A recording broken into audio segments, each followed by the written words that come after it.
Hello, എല്ലാവർക്കും സുഖമല്ലേ? ഇതൊന്ന് നടക്കാനിറങ്ങിയ വിശേഷങ്ങൾ കേട്ടോ. വെറുതെ ഇരുന്ന് ബോറടിച്ചപ്പോൾ ഒന്ന് നടക്കാമെന്ന് കരുതി. ഈ പാടം മുറിച്ച് കിടന്നാലേ ഒരു അമ്പലമുണ്ട്. ആ അമ്പലത്തിൻ്റെ മുകളിലായിട്ടൊരു ഷോപ്പുണ്ട്. അവിടെ നിന്ന് ഞങ്ങൾ ചോക്ലേറ്റ് ചാർജ് കുടിക്കാറുണ്ട്. അപ്പോൾ അത് ലക്ഷ്യം വെച്ചുള്ള പോക്കാണ്. പോകുന്ന വഴിക്ക് പിന്നെ ഒരു വെള്ളച്ചാട്ടമുണ്ട്. അത് ഈ കനാലിൽ നിന്ന് വെള്ളം തിരിച്ചു വിട്ടേക്കുന്ന ഒരു ചെറിയ സ്ഥലമാണ് കേട്ടോ. വെള്ളച്ചാട്ടം എന്നൊക്കെ ഞങ്ങൾ വിളിക്കുന്നതേ ഉള്ളൂ. അവിടേക്കാണ് പോക്ക്. ഇവരൊക്കെ ഇവിടെ വേനലവധിക്ക് വന്നതാട്ടോ. പക്ഷെ വീഡിയോ പോസ്റ്റ് ചെയ്യുന്നത് മഴക്കാലത്താണ് മാത്രം. കുട്ടികൾക്ക് ഇവിടെ വന്നാൽ വയലിലും തോട്ടിലും ഒക്കെ പോകണം, കളിക്കണം എന്നൊക്കെ തന്നെയാണ്. വലുതാവുമ്പോൾ ഇതൊക്കെ അവർക്ക് മധുരമൂർന്ന ഓർമ്മകളാകട്ടെ അല്ലേ? ഇതിൽ കുട്ടികൾ മുഖമൊന്നും കാണിക്കുന്നില്ല. അവർക്ക് വാശിയ മുഖം കാണിക്കില്ല അല്ലേ? അപ്പോൾ ഇവളെക്കുറിച്ച് ഒരു വീഡിയോ ഞാൻ പിന്നെ ചെയ്യുന്നുണ്ട്. ഇതാണ് ഇഷി കേട്ടോ.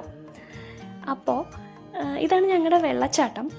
പിന്നെ ഇതാണ് ഞങ്ങളുടെ അമ്പലക്കുളം. ഇപ്പോൾ പുനരുദ്ധാരണമൊക്കെ ഇപ്പോൾ കഴിഞ്ഞിട്ടേ ഉള്ളൂ. എന്ത് ഭംഗിയല്ലേ കാണാൻ. അപ്പോൾ ഇതൊക്കെയാണ് ഞങ്ങളുടെ വിശേഷങ്ങൾ. അപ്പോൾ ഇനി പിന്നെ കാണാവേ.